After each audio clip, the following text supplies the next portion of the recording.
Assalomu alaykum Shahzod Alisherovich. Assalomu alaykum. Shunaqa qiziq voqealar bo'lyapti. Bugun kelgan bemorlarimni salkam 90% o't muammosi. Ya'ni o'ng tomonda og'riq bilan keladi. Uzi qilib ko'ryapman. Uzida jigarini yog' bosgan, o'ti qishaygan, shamollagan shunaqa bo'lyapti. Sabab nima bularga? O'tida muammosi borlar, ha? Shunday. O'zida ko'rganingizda yoki muammo ko'payapti. Muammo ko'payapti. To'g'ri savol beryapsiz, juda ham dolzarb mavzulardan biri bo'lib qolyapti. Men o'zingizga jo'nataman, o'ziga ko'p kasallarimni, ya'ni o't qobida diskineza beryapsiz, xulosasida Shunday. jigar yog' bosdi, birinchi, ikkinchi, uchinchi darajaga bo'lib ketyapti. Jigarni birinchidan yog' bosishini ko'plar qo'rqib qoladi. Birinchi darajasida bemalol davolasa bo'ladi. Ikkinchi darajasida ham davolasa bo'ladi. Uchinchi darajasida o'zi ya'ni jigar og'riq bermaydi, o'zingiz ham yaxshi bilasiz. Klinika bermaydi. Uchinchi darajasida o'zi jigar qurishni boshlaydi. Bunaqa kasalliklar nima uchun ko'payib ketyapti? Nima uchun sababi o'zingiz ham ko'ryapsiz, hozir pashta 100 ta kasallik ko'rsangiz o'zingizda. Shunday. Pashta 90% da o'tida qiyshiq bor, jigarda yog' bosish bor. Birinchi navbatda noto'g'ri ovqatlanish deb o'ylayman. Birinchi navbatda noto'g'ri ovqatlanish. Ikkinchi navbatda harakatning kamayishi. Ko'plar savol beradi-da. Ota-bobolarimiz qo'y go'shti yegan, osh yegan, zo'r ovqat yegan degan, to'g'rimi? Shunday. Lekin to'g'ri savol beradi. Hamma ovqat yegan. Lekin chiqib ketmon chopgan. Chiqib peshkom yurgan, arava tortgan. O'shani hisobiga yegan ovqatni kaloriyasini hazm qilgan. Hozir biz misol uchun oshqozonimiz 3 litr. To'g'rimi? Primern. 3 litr deydigan bo'lsak, bizlar 4 litrgacha ovqat yeymiz. Oshqozon kengayib ketaveradi. Keyin borib yotamiz. Dimlanib keyin o't yo'lini yopadi. Shuni hisobiga qiyshiq diskineza bo'ladi. O'tda muammo kelib chiqadi, zastoy bo'ladi, qum yig'iladi, toshga aylanadi, sekin-sekin jigar yog' bosishga aylanadi. Jigar yog' bosgani qo'pol aytganda organizm tamom bo'ldi degani. Chunki jigar yog' bosgan, jigar yaxshi filtratsiya qilmagandan keyin qon yaxshi filtratsiya bo'lmaydi, toza bo'lmaydi. Yuzlardagi o'g'rilar, ko'zdagi xiralashlar, jamiki ich qochishlar, zarda bo'lishlar, ko'p kekilishlar, erta turgan achchiqdan bo'lishlar va hokazo. Jamiki muammolar jigardan boshlanadi. Chunki qon toza bo'lmagandan keyin organizm zaharlanishni boshlaydi. O'zidan toksin ishlab chiqaradi, bilashka ishlab chiqaradi, ketadi keyin ateroskleroz bo'ladi. Ateroskleroz degani qon tomirlari torayishi. Ko'p muammolar bo'ladi. Keyin menda ham chuqur savol bor sizga. Hozir misol uchun o'zingizda ko'ryapsiz, buyragini ko'ryapsiz, jigarni ko'ryapsiz, o't yo'llarini ko'ryapsiz. Kelgan kasallarim aytayapti, o'ziga tushay, o'tini ko'ray, o'ziga tushay, jigarini tushiray. Siz kasallikni nima tavsiya bera olasiz? Uyida jigarida muammosi bor bo'lishi mumkin, o'tida muammosi bor bo'lishi mumkin. O'ziga tushmagan qandaydir klinikalar bilan bilib olsa bo'ladimi shunaqa? Jigarida, o'tida muammosi bor. Bilish mumkin.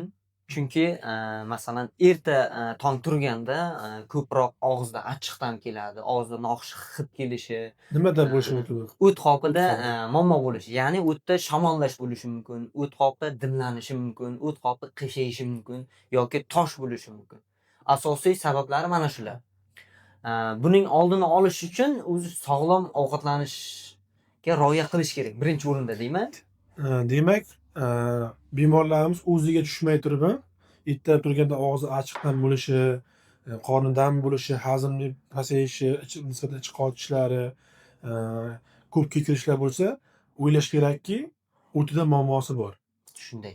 Обязательно bitta o'ziga tushib, terapevt yoki gastroenterolog bilan maslahatlashib ko'rish kerak. Bunga bexudlik qilish kerak emas. Doktor o'sha o'tdagi muammolarni, masalan, jigarni yog' bosishini oldini olish uchun kuzatuvchilarimizga qanday maslahat bera olasiz? Oldini olish uchun 5 ta maslahat beraman. 5 ta. Birinchi maslahatimiz, buni ko'p takror aytaman. Birinchi navbatda ko'p suyuqlik ichish kerak.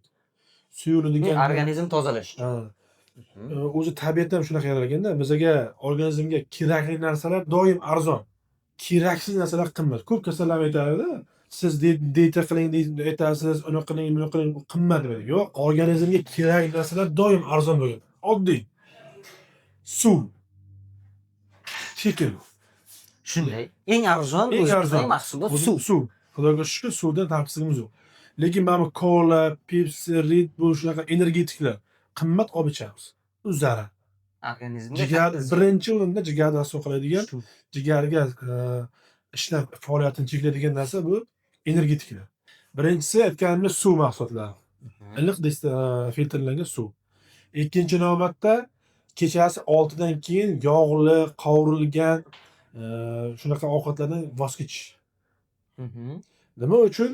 Har bitta gapimga isbotini keltirib ketyapman. Oddiy misol uchun Yaponiyada o'rtacha yosh 86 yosh. O'rtacha 86 yoshda topilgan. Chunki ular ko'proq ko'kat yeydi. Juda ko'p ko'kat yeydi. Bizda misol uchun go'sht ko'p yeymiz-ku. Xamirli, uglevodga boy mahsulotlarni kamaytiradi. Endi biz o'zbeklar osh, qo'y go'shtidan bo'lgan osh yemasak, shashlik yemasak bo'lmaydi. Yo'q, yeyish kerak. Hammasini yeyish kerak. Bu degani bo'ldimi, hayot sog'lom bo'lishim kerak deb bu xudoning ne'matidan voz kechish kerak degani emas. Shunday. Hammasini yeyish kerak, faqat me'yorida, o'z vaqtida, me'yorida. Yurgandan keyin, masalan uchun yedingiz, yegandan keyin birdan bizlar eng yomon narsa yotish. Ko'p o'tirish. Noto'g'ri. Noto'g'ri. Yotish noto'g'ri. Shunday. O'shaning eng yomon tarafi o'sha jigarni yog' bosishi, o't yo'lini qiyshishi, o'tda muammo kelib chiqishi, ovqat yeb bo'lgandan birdaniga harakati cheklab yotib yotishi. Asosiy sababi shu. Asosiy Sababi shu. Hech bo'lmaganda yarim soat yurish kerak, yo sayr qilish kerak, yo hech bo'lmaganda yurishga, sayr qilishga vaqt bo'lmasa, yotmasdan o'tirish kerak. Chunki o'tirgan holatda oshqozonga tushgan ovqat o'zini holatida turadi, ichaklarga o'tguncha. Yotgandan keyin yotadi, jigar qisadi. Jigar qisilgandan keyin o't yo'lini qisadi. U dimlanish bo'ladi. O't yo'lida dimlandimi, 12 barmoq ichakka tommaydi o't yo'li. O'tda o'zining vazifasi bilasiz, u 12 barmoq ichakka tomgandan keyin hazm qilish faoliyatini yaxshilab beradi. Yog'da emulsiya, asosiy yog'da emulsiya qilish vazifasini bajaradi. Shunday. Uchinchisi, birinchisi demak suv dedik, ikkinchisi to'g'ri ovqatlanish, uchinchisi yurish dedik. To'rtinchisi achchiq birinchi navbatda, ikkinchi navbatda sho'r narsalarni kamaytirish kerak. Bizlar misol uchun tuzni ustiga ham tuz sepib yeymiz-da. Tuz keladi, tuzni. Eng tuz bekor aytmagan. Oq narsa masalan tuz, shakar, ajal. Ota-onalar aytib ketgan, tuz eng yomoni tuz. Shakar. Shakarli, tuzli mahsulotlardan sekin-sekin cheklanishimiz kerak. Me'yorda qo'shishimiz kerak. Masalan, bir kunlik belgilangan me'yorda. Shunday. Endi belgilangan me'yorni ko'p xalqimiz tushunmaydi. Misol uchun oddiy misol uchun har doim soladigan tuzimizni kundan-kunga ozgina kamaytirishimiz kerak. Organizmni o'rgatib borish kerak. Va eng oxirgisi, asosiysi yarim tayyor mahsulotlar. Fast food. Fast foodlar bo'lishi mumkin, kolbasa bo'lishi mumkin, sir mahsulotlari, tushonka mahsulotlari, dudlangan mahsulotlar. ketchuplar bo'lishi mumkin. Eng dunyo bo'yicha zaharli yaqinda o'qib qoldim. Statistikani dunyo bo'yicha eng zaharli, eng ziyoni ko'p taom dunyo bo'yicha ana shu yarim tayyor mahsulotlar, kolbasa mahsulotlari, sosiska, tushonka va hokazo. Birinchi navbatda nima zarar? Eng yomoni o't, jigarni rasvo qilishdan boshqa birinchi navbatda rak hujayralarini tezroq turilishiga, rak hujayralarini o'zi hamma organizmda rak hujayralar bo'ladi. Yaxshi sifatli, yomon sifatli bilasiz. Endi muhitga qarab o'zgaradi. Muhitga qarab o'sha yarim tayyor mahsulotlar rak hujayralarini eng yaxshi sevimli ozuqasi. Kanserogen moddalar. Kanserogen moddalar shunaqa. Tushunarli. O'sha narsadan voz kechish kerak. Yo voz kecha olmagan taqdirda ham 90% 80% kamaytirish kerak. Misol uchun har kuni 2 kundan bir yeydigan bo'lsangiz, misol uchun siz haftaga o'tkazish kerak, 10 kunga o'tkazish kerak. Ana shu 5 ta mahsulotni agar kun tartibiga qo'shsa, Xudo xohlasa, hech qanaqa muammo bo'lmaydigan o'tadi. Rahmat sizga. Nasib bo'lsa keyingi temamiz, keyingi mavzumiz qaysi kasalliklarga bo'lishni xohlasangiz, obezitadan yozib keting, o'shanda ishlaymiz.